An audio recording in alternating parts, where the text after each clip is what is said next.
Good morning.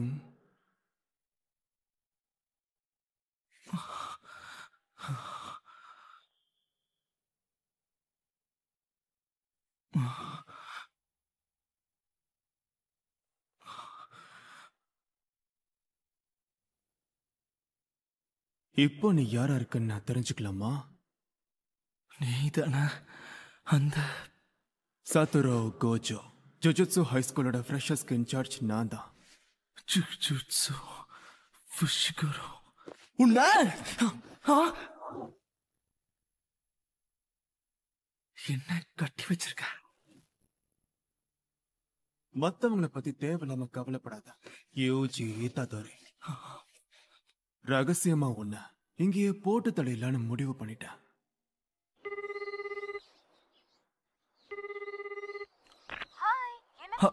UG பேசுறேன். கொஞ்ச நேரத்துக்கு முன்னாடி கால் பண்ணனே. ஆமா சரி, திரும்ப திரும்ப கால் பண்றதுக்கு மன்னிச்சிருங்க. என்னோட தாத்தா எப்படி இருக்காரு? ஏன்பா தம்பி, நான் தான் ஏற்கனவே சொல்லிட்டேன்ல. சரி, நீ கொஞ்ச நேரம் லைன்ல இரு, எப்படி இருக்காருன்னு பாத்துட்டு வரேன். இதாதோரி எப்பவுமே கால் பட்டனை யூஸ் பண்ணதே இல்ல, தெரியுமா? அத நினைச்சதா கொஞ்சம் பயமா இருக்கு. மிஸ்டர் இத்தாதாரி, உங்களுக்கு ஒரு ஃபோன் கால் வந்திருக்கு. உங்க பேரை ஏதாவது கொண்டு வரணுமான்னு கேக்குறாரு. என்ன நிம்மதியா விடுங்க. அவனை வர வேணாம்னு சொல்லுங்க. போகட்டும், இல்ல வேற எங்கேயாவது போகட்டும். உங்க பிரச்சனை என்ன? ஏன் இப்படி கத்துறீங்க? சரி போங்க.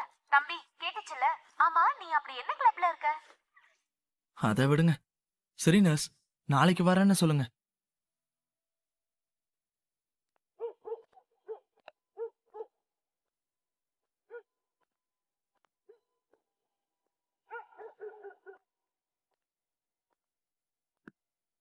சபிக்கப்பட்ட பொருளை இந்த மாதிரி இடத்துலயா ஒளிச்சு வைப்பாங்க?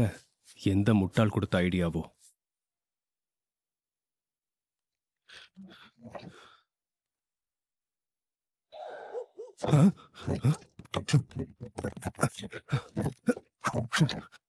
இங்க ஒண்ணுமே இல்ல.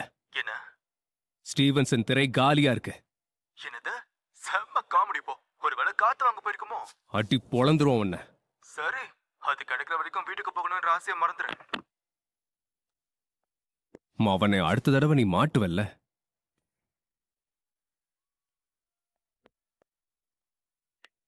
தயாரா இருக்கீங்களா? இனி யோசிக்க நேரம் இல்ல.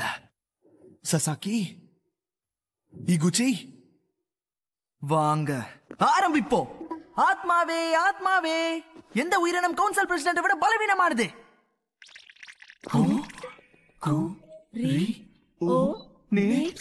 ஒரு கடல் தேவதையா? அமானுஷ்ய சங்கமே. ஹாய் பிளாங்டன் பிரசிடென்ட், என்ன விஷயம்?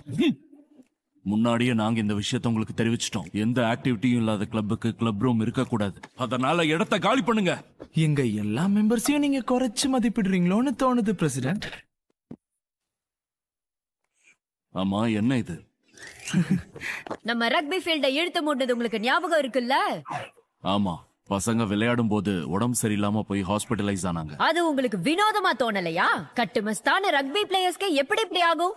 விஷயம் என்னன்னா, பிளேயர்ஸ்க்கு ஏதேதோ சத்தம் கேட்டிருக்கு. அவங்களுக்கு உடம்பு சரியில்லாம போறதுக்கு முன்னாடி மர்மமான சத்தம் கேட்டிருக்கு. அப்பதான் 30 வருஷத்துக்கு முன்னாடி எழுதின இந்த ஆர்டிக்கலை நான் கண்டுபிடிச்சேன். கன்ஸ்ட்ரக்ஷன் கம்பெனில வேலை செஞ்ச ஒரு எம்ப்ளாயி கடன் தொல்லையால காணாம போயிட்டாரு. சுகிசவா 3rd ஹை ஸ்கூல் கன்ஸ்ட்ரக்ஷன் அப்போ கடைசியா அவர் இங்கதான் பார்த்ததா சில பேர் சொல்றாங்க. மிஸ்டர் யோஷிடாவுக்கு பெரிய பண பிரச்சனை, அதனால அவரு வட்டிக்கு வாங்கினாரு. மர்ம நபர்கள் அவரை வீட்டுல வந்து கடத்திட்டாங்க. இதுக்கு அர்த்தம் பழிவாங்கும் நோக்கத்தோட இருக்கிற யோஷிடாவோட ஆத்மா தான் ஃபீல்ட்ல இருக்கிற ரக்பி பிளேயர்ஸோட விபத்துக்கு காரணமா இருந்திருக்காரு. எது? பழி வாங்குற ஆத்மாவா? அதுக்கு டிக்ஸ் தான் காரணம். அது ரத்தத்தை உறிஞ்சிற ஒரு சின்ன பூச்சி. இந்த பூச்சி உங்களை கடிச்சு உங்களுக்கு SFTS வந்துருச்சுன்னா உங்க உயிருக்கே ஆபத்தாயிடும். கவனமா இருங்க. அதனால என்னங்கற? நாங்க பண்ற அமானுஷ்ய ஆய்வும் ஒரு விதமான ஆக்டிவிட்டி தான். அந்த ரிப்போர்ட்டை எழுத ரூம் தேவைப்படாதா?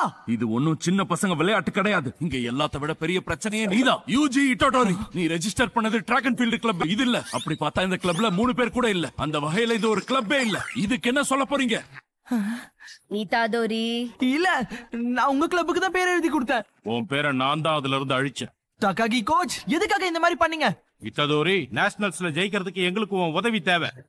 போச்சுடா, பசங்களை விட மோசமான டீச்சர் இங்க வந்துட்டான். என்ன சார் நீங்க எத்தனை வாட்டி என்னால முடியாதுன்னு சொல்றது? என்ன விடுங்க. விட முடியாது. ஏன் முடியாது? நீ பயப்படுற அளவுக்கு நான் மோசமானவன் இல்ல. என்ன ஒரு போட்டியில நீ தோக்கடிச்சு காட்டு, உன்னை நான் விட்டுறேன். நியாயமா ஒரு போட்டி வச்சுப்போம், அதுதான் எல்லாத்துக்கும் சரியா இருக்கும். அப்படியே பண்ணிடலாம். நான் தயார். அப்ளிகேஷன்ல அவன் பேரை அழிச்ச இவரு நியாயத்தை பத்தி பேசுறாரு பாத்தீங்களா?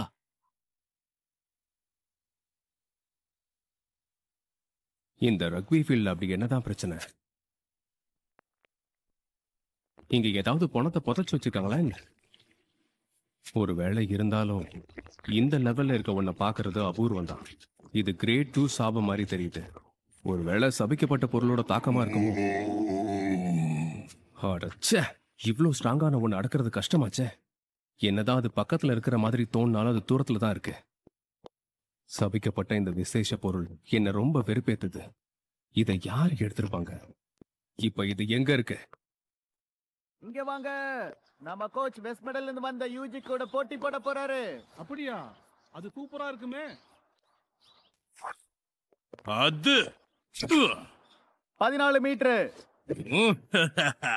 அடேங்கப்பா, வயசானாலும் செம்மையா இருக்கிறாரு. இப்ப நீ என்ன பண்ண போற? இங்க அவன் அவ்வளவு ஃபேமஸா என்ன? அவன் நிஞ்சா வாரியரோட எல்லா ஸ்டேஜையும் முடிச்சிருக்கான்னு கேள்விப்பட்டேன். அது மட்டும் இல்ல, அவன் மறுஜன்மம் எடுத்த மிர்கோ குரோகாக்குன்னு சொல்றாங்க. ஆனா மிர்கோ தான் இன்னும் செத்து போகலையே.